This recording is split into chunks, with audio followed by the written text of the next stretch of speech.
Halo sahabat Dinas Pekerjaan Umum dan Penataan Ruang Kabupaten Padang Pariaman. Bulan ini tanggal 21 dan tanggal 22 November tahun 2024. Kabupaten Padang Pariaman mendapat kunjungan dari tim penilai kinerja pemerintah daerah bidang kebinamargaan oleh tim infrastruktur jalan daerah Kementerian Pekerjaan Umum Republik Indonesia.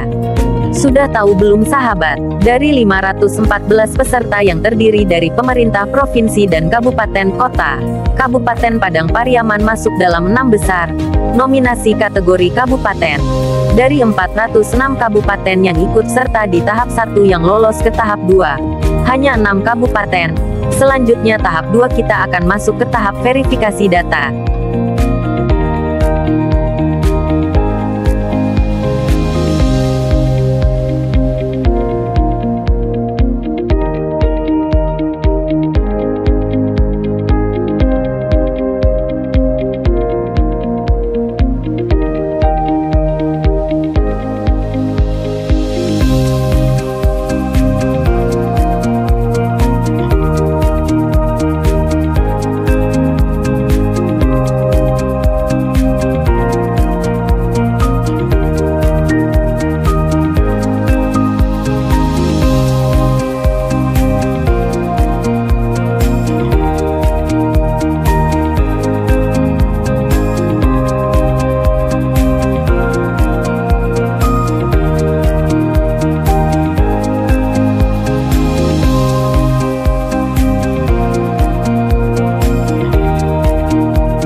Jadi Padang Pariaman dalam rangka penilaian hari jalan untuk penilaian kinerja pemerintah daerah bidang kebinamargaan menjadi salah satu nominator untuk kategori kabupaten.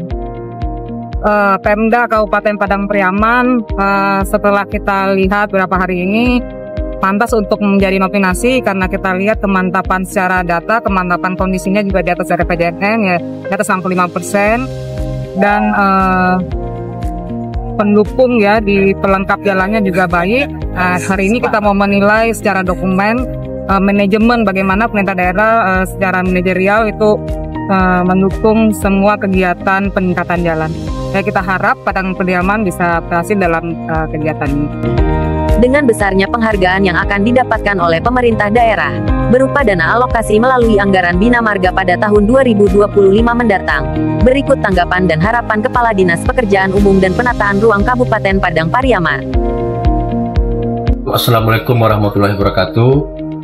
Saya atas nama Kepala Dinas PUPR Kabupaten Padang Pariaman mengucapkan terima kasih kepada tim penilai lomba nominasi ke bidang kebinamargaan tingkat nasional, di mana Padang Pariaman mendapat 6 besar pada saat ini. Mudah-mudahan ke depan bisa menjadi juara, tentu menjadi harapan kami dalam hal kebinamargaan ini. Terima kasih. Assalamualaikum warahmatullahi wabarakatuh.